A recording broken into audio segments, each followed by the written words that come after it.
Kalau kita berbicara misalnya mengurus izin A, kita harus melewati ada 3 meja. Satu meja aja kita harus keluar 1 miliar, berarti ada 3 miliar yang harus dikeluarkan.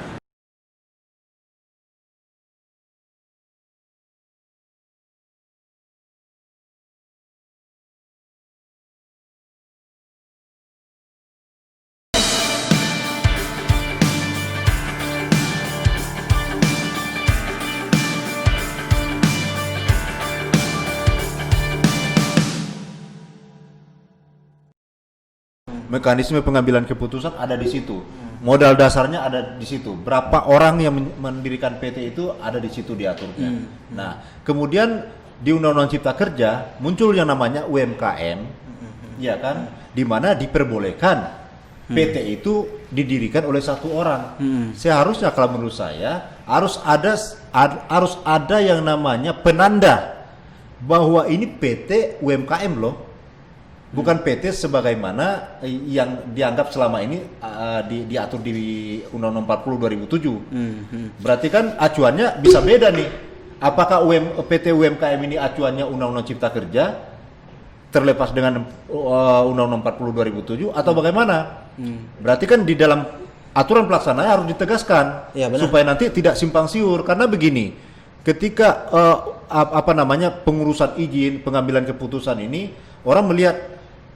Ketika saya melihat PT ini, oh ini PT UMKM, berarti satu orang nih pemiliknya. Nah, bagaimana pemerintah memberikan batasan-batasan itu? Mungkin dari modal. Karena di sini di Undang-Undang Cipta Kerja jadi dikatakan misalnya ketentuan untuk perorangan atau UMKM itu juga tunduk pada undang-undang tentang UMKM.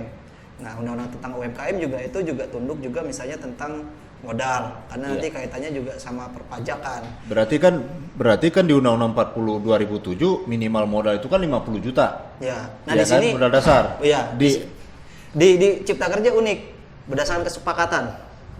Jadi dirubah lagi nih yang kalau dulu kan modal dasar minimal 50 juta. Berarti ada toleransi bisa di bawah itu. Bisa di bawah itu. Ya, iya kan. Misalnya saya punya modal hanya 2 juta, saya buka usaha kreatif misalnya, saya bisa mendaftarkan ini sebagai PT. Cuman goal akhir yang kita lihat adalah terkait nama ini. PT yang dikategorikan sebagai UMKM, kemudian PT yang dikategorikan yang sebagaimana adanya di Undang-Undang 40 2007. Apa yang membedakan itu? Pasti kemudahan-kemudahan kan. Jadi yang namanya UMKM ini diberikan asupan gizi oleh pemerintah supaya dia bisa mengembangkan diri lewat usaha UMKM itu. Tetapi masalahnya ketika ketika pemerintah juga terlalu jauh ikut campur tangan terhadap UMKM ini juga nggak baik. Apakah campur tangan pemerintah ini? Oh, karena dia ini perusahaan UMKM, maka dia akan banyak mendapatkan fasilitas, kemudahan, benefit dari pemerintah. Misalnya keringanan pajak. Apakah begitu? Ya, kayak misalnya gini, kalau sisi perpajakan itu ada PKP, pengusaha kena pajak. Nah, PKP itu kan orang yang dipungut PPN-nya ya. Kalau untuk UMKM kan tidak wajib PKP, tidak wajib PKP. Ya, itu salah satu kemudahannya. Cuman gue berpikir jadi gini bro, ini kalau bro melihatnya, ya di satu sisi memudahkan memang. Atau jangan-jangan ada tujuan memang kalau orang udah banyak PT nih, pemerintah kan sekarang melihatnya kan banyak kegiatan usaha perorangan. Pemerintah ini belum bikin juga, PT. Iya, pemerintah ini juga senangnya dikibuli. Senangnya dikibuli. Senangnya dikibuli. Di Undang-Undang PT yang sekarang ini 40 2007 ya kan, modal dasar itu minimal 50 juta. Sebelum Undang-Undang Cipta Kerja ya. Kemudian persyaratan modal di sektor itu kan 25%. Ya, berarti 12.500.000 berapa gitu. Iya kan? Tapi ternyata aktualnya omset aset yang diputar itu ternyata miliaran. Negara rugi nggak? Karena apa? Yang dilaporkan misalnya karena dia misalkan perusahaan kecil, ya kan, modal dasar hanya 50 juta. Masuknya UMKM. Ya, dikategorikan sebagai UMKM lagi, ya kan? Berarti kan kewajiban pajak dia pasti mengacu kepada keringanan-keringanan berdasarkan UMKM. Nah, negara dapat apa?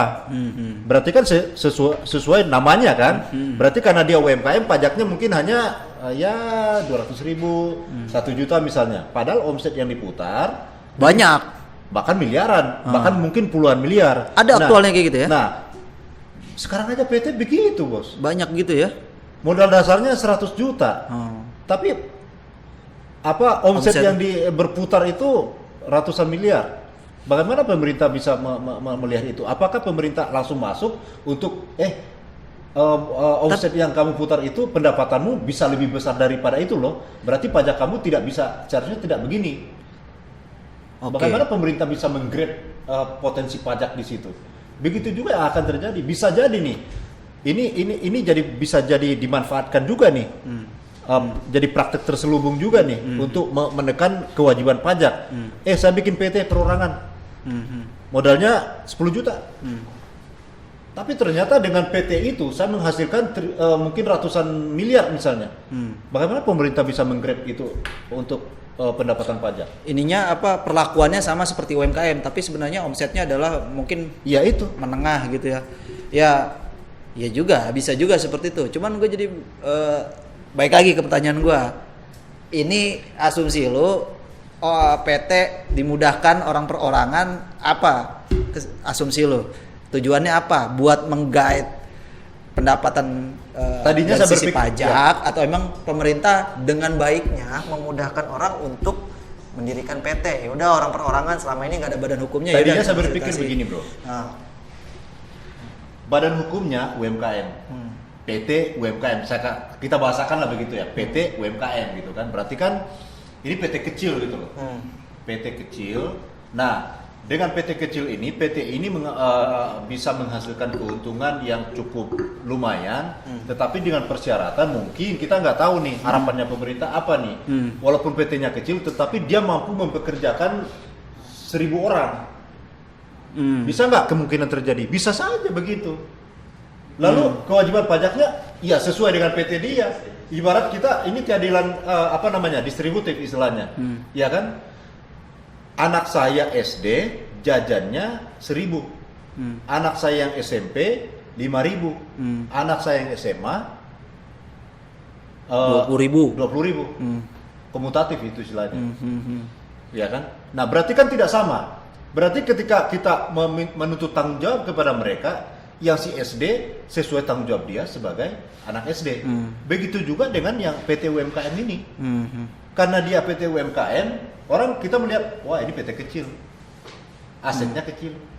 Walaupun omset yang diputar di situ adalah miliaran, tetap saya harus memperlakukan dia sebagai anak kecil. Tapi sebenarnya pajak juga harus proaktif dong. Kalau memang dia tertib pajak misalnya dari laporan SPT-nya segala macam kan pajak harusnya juga menganalisa dong. Ini kalau sudah omsetnya seperti ini harusnya perlakuannya nggak UMKM gitu. Jangankan seperti itu. Contoh kecil saja. Kita beli rumah. Saya pengalaman nih.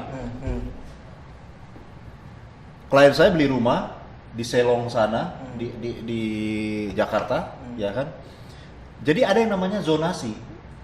Kalau harga rumah untuk zonasi di sini minimal harga tanah itu sekian. Jadi kalau dilakukan proses jual beli nggak boleh di bawah itu. Ketika kita lakukan transaksi di bawah angka itu, Ya, ditetapkannya dengan harga segitu? Bukan? kita melakukan balik nama di BPN, BPN akan tegur kita. Di bawah. Lu telah melakukan transaksi di bawah zonasi nih. Lu harus upgrade sesuai zonasi. Misalnya untuk 1.000 meter harusnya harga yang Gua pernah nilai nih, transaksinya 30M. Nggak boleh kita pasang angka 25M di situ. Harus tetap 30M. Maksud kita jadi 25M kan mengurangi pajak. Iya kan? Nah, begitu juga yang dengan PT UMKM ini. Yang namanya kewajiban harus dikurangi. Yang namanya hak harus diperbesar. Benar. Itu prinsip di mana-mana juga. Walaupun hukum mengatakan hak dan kewajiban itu harus seimbang. Tetapi yang namanya urusan usaha, kalau bisa kewajiban itu harus dikurangi. Pajak itu adalah kewajiban, hak itu harus diperbesar. Berarti apa? Keuntungan dia harus dia perbesar, tetapi yang dia keluarkan sedikit sebagai kewajiban. Iya. Bisa nggak Nah, terjadi? Bisa terjadi begitu. Iya, maksud gue kan gini, kalau perorangan ini kan banyak banget sekarang nih. Tapi ini dengan seperti ini, lu prediksi deh, dengan adanya kemudahan ini, ada nggak orang yang dengan inisiatifnya sendiri, ya udah gampang kok bikin PT, gue bikin lah PT, karena perorangan bisa misalnya. Gue rasa nggak juga, karena orang khawatir apa? Perlakuan sekarang perorangan dengan nanti dia membentuk PT, dia khawatir nanti jangan-jangan nanti ada perlakuan yang memang lebih ada law enforcementnya ya kan, karena dianggap dia punya entity sendiri gitu. Gua rasa kalau balik lagi ke tujuan dari Undang-Undang Cipta Kerja ini memberikan kemudahan, yes, gue setuju. Yeah. Tapi kalau dilihat apakah orang perorangan yang sekarang punya usaha apa langsung bikin PT karena udah ngeliat gampang nih bikin PT nih, satu orang juga bisa. Kalau gue sih jadi pesimis gue ngeliatnya gitu. Kalau gue rasa ya, karena orang sekarang banyaknya orang pengen kalau bisa gue punya usaha gue sendiri aja. Yang kayak tadi lu bilang, sendiri tapi omsetnya banyak. Ngapain gue bikin PT, gue dengan sendiri gitu. Kita harus kembali ke tahun 80-an. Tahun 88 itu ada yang namanya Pakto 88. Kalau saya nggak keliru ya, mohon maaf kalau keliru. Dengan adanya Pakto 88 itu menjamur bank, pendirian bank itu jamur di musim hujan tuh. Nah, kenapa? Ada kemudahan dan ada apa istilahnya? Keuntungan-keuntungan yang didapatkan untuk menstimulus berdirinya bank pada waktu itu.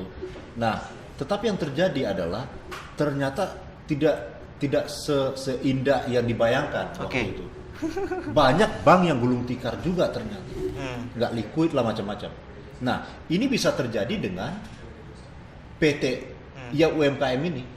Jadi tujuannya pengen memperbanyak PT, tapi ternyata memang nggak goal gitu kan? Memperbanyak lapangan kerja tepatnya.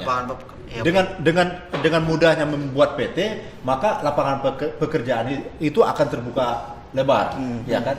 Cuman pertanyaannya, apakah bisa dijamin kalau saya sudah buka PT UMKM, lantas saya akan mempekerjakan pekerja lebih banyak?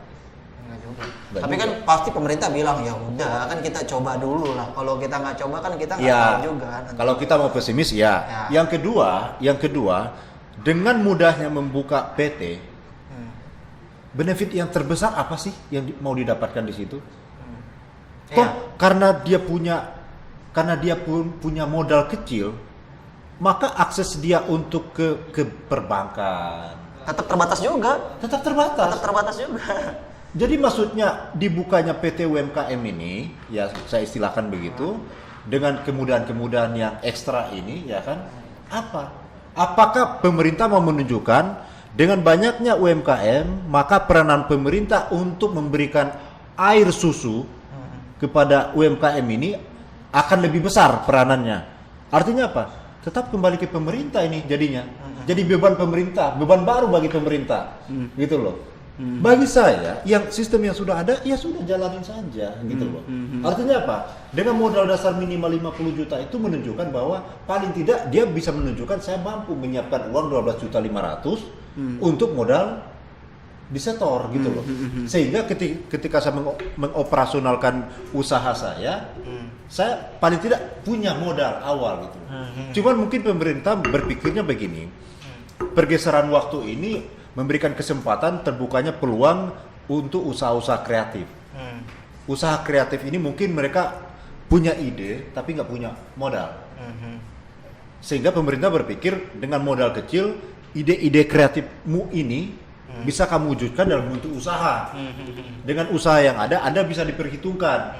Dengan Anda diperhitungkan, Anda punya akses untuk mendapatkan fasilitas dari pemerintah kan? Atau dari perbankan atau apa. Ya mungkin kalau kita berpikir positif, oke, boleh seperti itu. Oke, ini seru juga nih kita ngomongin dari ini kita baru ngomongin dari sisi satu perorangan doang. Nah, tapi ini ada beberapa pertanyaan bro yang lagi jalan nih kan. Ini misalnya ini dari Rio. Apakah Undang-Undang Cipta Kerja benar dapat membuka lapangan kerja? Benar dapat membuka lapangan kerja, nanti kita lihat aja. Sebenarnya kita sudah jawab sih. Ya, kita sudah jawab tadi. Jaminannya ibaratnya begini, Undang-Undang 11 2020 ini belum diuji. Sehingga pertanyaan tadi jawabannya adalah kemungkinan. Mungkin aja. Tapi Karena nanti tinggal dengan waktu aja kita yang bicara. melihat roh yang terkandung di dalam Undang-Undang Nomor 11 itu, dengan dimudahkannya perizinan, dengan diperpendeknya birokrasi pengurusan usaha, itu kita optimis bisa menjawab pertanyaan itu dari. Kalau gue sih jawabnya nantilah kita lihat. Karena kalau dilihat bisa membuka lapangan kerja ya nanti kita harus bicara data juga kan. Sebelum Undang-Undang Cipta Kerja sebelum 2 November seperti apa. Terus misalnya evaluasinya per 6 bulan atau per 1 tahun ya kita lihat nanti. Terus ini ada pertanyaan juga tuh bro. Dari Olan. Pasal 25 apa ya? Ini jadi ini pertanyaannya katanya Undang-Undang Cipta Kerja mempermudah izin. Kok di pasal 25 PTSP dihapus? Nah ini gue baca kemarin. Jadi gini. Kalau dulu pelayanan perizinan itu dilaksanakan oleh pelayanan terpadu satu pintu. Oke. Ini gue coba jawab pertanyaannya Olan. Terus ketentuan tentang PTSP dihapus. Padahal dulu ini rezim pasal 25 tentang PTSP. tentang itu? PTSP. Oke. Nah, ini kalau gue coba jawab gini. Zaman dulu rezim itu kemudahan perizinan itu kan banyak instansi-instansi. Misalnya dinas tenaga kerja, ada dinas PU, ada segala macam di tingkat daerah misalnya. Kemudian dibentuklah rezim yang dulu itu PTSP sehingga semua dinas itu pengurusan perizinan di PTSP. Tapi PTSP itu pun macam-macam. Ada PTSP tingkat kelurahan, ada kecamatan, ada tingkat wali kota segala macam.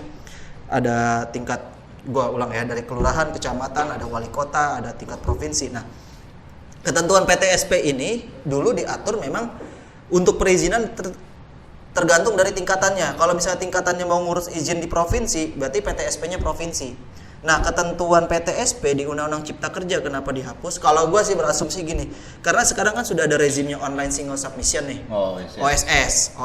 Nah, PTSP, nah ini lagi-lagi nih, rezim yang terbaru ini mau bikin sistemnya OSS terpusat. Jadi sistemnya bukan PTSP yang pelayanannya terpadu satu pintu, Ya, tapi konvensional. tapi tiap daerah ada PTSP-nya. Nah, kalau sekarang kan online single submission, mungkin jangan-jangan gua coba ngebaca-baca aja ininya apa. Tujuannya pemerintah jangan-jangan itu karena sudah ada online single submission, cuman online single submission itu OSS itu kan dulu cuma diaturnya di PP. Di undang-undang tataran undang-undang nggak pernah diatur tuh. Tapi harusnya tegas juga sih pemerintah kalau memang PTSP dihapus, mekanisme kemudahannya apa? Kalau mau di-mention harusnya sebutin aja pelayanan perizinan melalui online single submission OSS gitu. Dipertegas. Harusnya dipertegas aja. Jadi jangan dihapus. Jadi orang kadang-kadang berasumsi PTSP itu dulu dianggap memang untuk mempermudah proses perizinan, tapi kenapa pasal itu dihapus?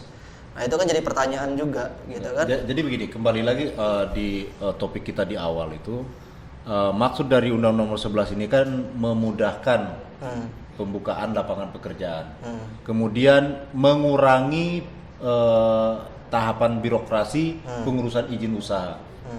Kita tahu kalau kita berurusan di PTSP itu tetap kita akan berurusan dengan meja ke meja, iya kan? Berarti itu kan konvensional. Jadi urusan dari meja ke meja itu menimbulkan praktek korupsi, suap. Jadi ketika kita sedang mengurus izin di sana, bisa aja pejabat terkaitnya pura-pura nggak ada di tempat atau apa walaupun sebenarnya ada. Tapi karena kita bayar saja, nanti dimudahkan. Akhirnya muncullah si pejabat itu.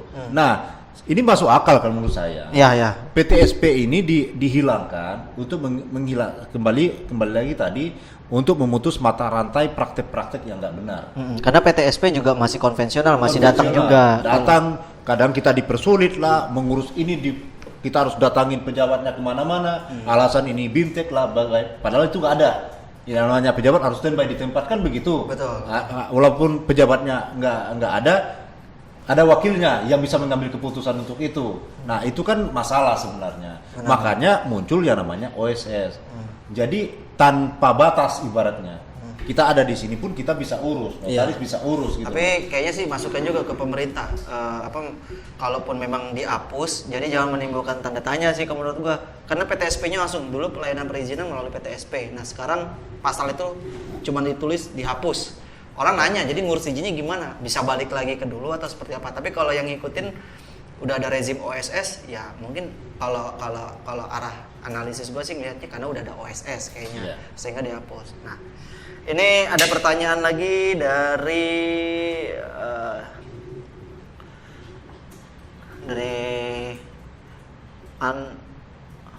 Dari Fahri.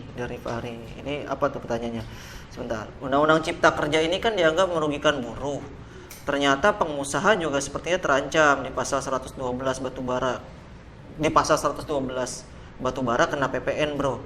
Nah ini dianggapnya kemudahan berusaha. Gue kemarin ada diskusi juga sama beberapa teman-teman pengusaha juga dari klien kita juga. Batubara sekarang jadi objek PPN. Kalau dulu kan batubara enggak. Jadi pengecualiannya batubara tidak dikenakan PPN. Nah sekarang batubara masuk dalam kategori objek pajak untuk PPN. Nah kalau kemudahan berusaha, tapi pengusahanya digencet nih, ada PPN yang dibebankan, dulu enggak. Kalau mau kemudahan berusaha ya yang dulunya PPN harusnya dihilangkan. Tapi kalau ini dulu nggak ada, tapi sekarang diadain PPN-nya. Kalau lu nganggapnya ini kemudahan apa malah justru pemerintah coba lagi cari-cari pemasukan lain sih? Kalau saya katakan ya, Undang-Undang Cipta Kerja, kembali lagi, Undang-Undang Cipta Kerja ini bagaimana menstimulasi pendirian usaha-usaha, mempermudah pendirian usaha, membentuk badan usaha, sehingga dengan banyaknya badan usaha akan terkumpul berputar triliunan uang pada saat itu. Dengan adanya pendapatan dari perusahaan-perusahaan itu, batubara gede-gede kan? Maka pemerintah mendapatkan keuntungan dari sektor pajak. Berarti orientasinya adalah keuntungan. Padahal pemerintah tujuannya untuk kemudahan berusaha. Kalau pengusahanya juga digencet juga gimana dong? Jadi makanya dengan adanya pertanyaan ini menjadi sebuah, ibaratnya gini, alat tawar menawar jadinya gitu loh. Di satu sisi saya mudahkan usaha kalian ya. Tapi ada gua butuh pajak besar. Oke. Makanya caranya supaya saya mendapatkan negara mendapatkan pajak, penerimaan pajak ini besar dengan cara menstimulasi pendirian usaha. Dengan adanya usaha yang dimudahkan ini, maka pendapatan perseorangan maupun badan hukum, badan usaha ini menjadi besar. Dengan besarnya pendapatan dari badan usaha atau perorangan ini, maka pasti terdapat kewajiban pajak yang harus mereka setor ke negara. Iya kan? Sehingga begitu juga ketika muncul yang pasal 112 itu bukannya tetap dihilangkan, malah diberlakukan dikenakan pajak untuk batubara. Iya, saya berpikir karena alasan itu. Itu dia. Kayaknya ya itu buat alat tawar ya. Tapi mudah-mudahan kalau gue sih kalau memang tujuannya pemerintah itu pengen memberikan kemudahan perizinan berusaha atau investasi, gue ngelihatnya malah ini ada satu poin yang memang jadi memberatkan pengusaha. Gue nggak pro pengusaha, tapi gue ngelihatnya ada ketidakkonsistenan dari pemerintah. Di satu sisi mau menganggap ini kemudahan berusaha, tapi gue ngelihat ada pasal yang justru kayaknya akan membuat pengusaha jadi keberatan gitu. Nah ini ada pertanyaan lagi bro, dari Mita. Pak, tolong jelasin kriteria penanaman modal yang mendapat fasilitas dong. Kok di Undang-Undang Cipta Kerja saya lihatnya jadi susah ya. Ini gue juga kemarin sempat riset kecil bro. Gue nggak tahu nih, gue minta pendapat lu juga. Apakah ini salah penulisan atau gimana pemerintah nih? Gue coba tunjukin. Apa? Pasal tentang fasilitas. Jadi dulu ada ketentuan yang dulu di pasal 18 itu di Undang-Undang Penanaman Modal, pemerintah memberikan fasilitas penanaman modal untuk melakukan penanaman modal berusaha, yaitu untuk melakukan perluasan usaha atau penanaman modal baru. Nah, cuman nih gue coba tunjukin nih bro. Kalau dulu penanaman modal yang mendapat fasilitas bagaimana dimaksud pada ayat 2. Ayat 2 itu tentang mau melakukan perluasan usaha atau penanaman modal baru. Bunyinya paling sedikit kalau dulu disebutnya yang sekurang-kurangnya memenuhi salah satu kriteria. Sekurang-kurangnya ya? Sekurang-kurangnya. Nah, di Undang-Undang Cipta Kerja disebutnya paling sedikit memenuhi kriteria. Kalau paling sedikit memenuhi kriteria, ini kriterianya ada A sampai K. Berarti harus memenuhi semua dong. Iya. Jadi gini, kalau di Undang-Undang Pasar Modal yang lama kan disebutkan di situ adalah yang sekurang-kurangnya memenuhi salah satu kriteria. Salah satu. Berarti ada kriteria A sampai J. Sampai J. Kan gitu ya. Berarti kalau kriteria A itu menyerap terpenuhi, dapat fasilitas, dapat. kemudahan, ya kan, fiskal Nah. misalnya. Tapi kalau di Undang-Undang Cipta Kerja disebutnya paling sedikit memenuhi kriteria. Gue nggak tahu nih, ini Rasanya paling sedikit ya. paling sedikit. Gue nggak tahu ini salah penulisan atau memang seperti itu. Kalau maknanya salah, paling sedikit memenuhi kriteria, berarti dari semuanya dong terpenuhi dong. Kan gini dia bahasanya kan begini. Penanaman modal yang Ini yang sebelumnya, sekurang-kurangnya memenuhi salah satu kriteria. Di Undang-Undang Cipta Kerja cuma sebut paling sedikit memenuhi kriteria. Oh ini yang Ini yang 40. penanaman modal. Iya, ini penanaman modal ya yang Penanaman sebelumnya. modal. Ini yang Cipta Ini di Kerja. Cipta Kerja. Jadi di Cipta Kerja ada berapa syarat? Ada K ditambahin Sampai sedikit. K. Termasuk pengembangan di sini usaha. Oh, kena juga ya ini ya. Cuman di sini frasa ini loh. Penanaman modal yang mendapat fasilitas sebagaimana dimaksud pada ayat 2 paling sedikit Memenuhi kriteria. Berarti mesti terpenuhi semua dong kriteria yang di situ. Karena di situ disebut seolah-olah itulah kriteria yang paling sedikit.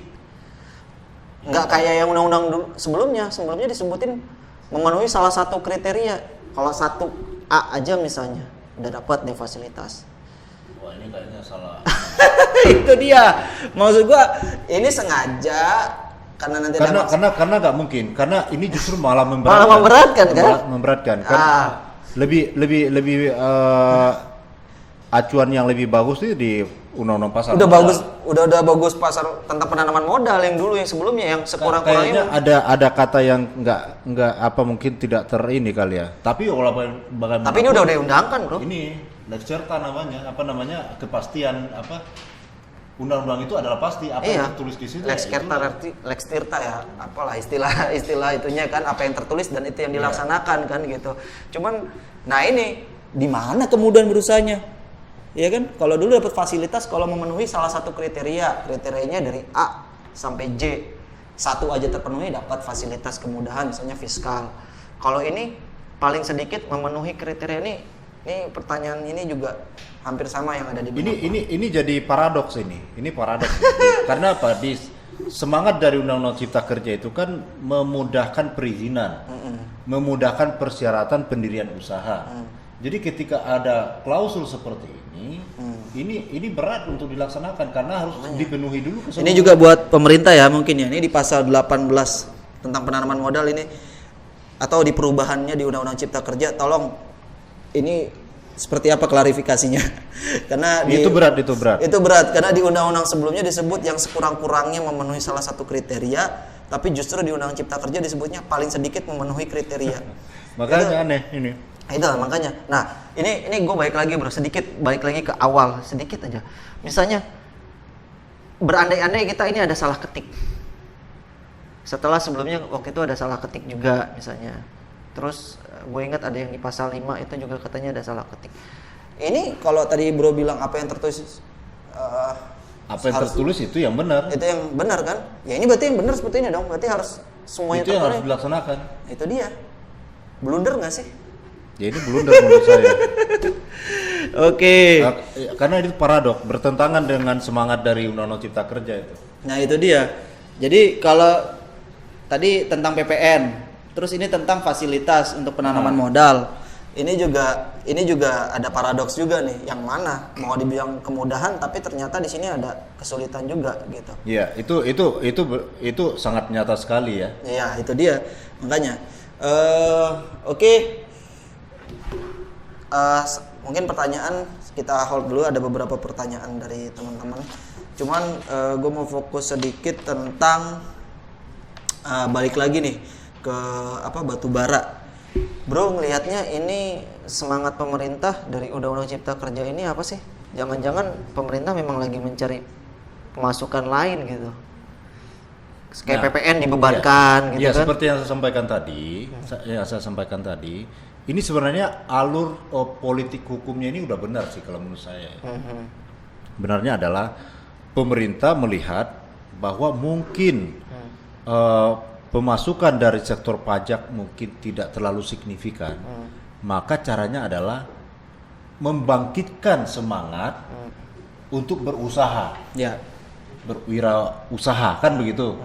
Dengan banyaknya orang yang berwirausaha, maka akan muncul perputaran uang yang besar, kan begitu, akan memunculkan juga potensi pendapatan bagi perorangan maupun badan usaha. Dengan besarnya pendapatan itu, maka kewajiban untuk setoran pajak pun akan besar. Dengan besarnya setoran pajak, maka pemerintah mendapatkan penerimaan dari sektor pajak yang lebih besar. Ya, lebih besar.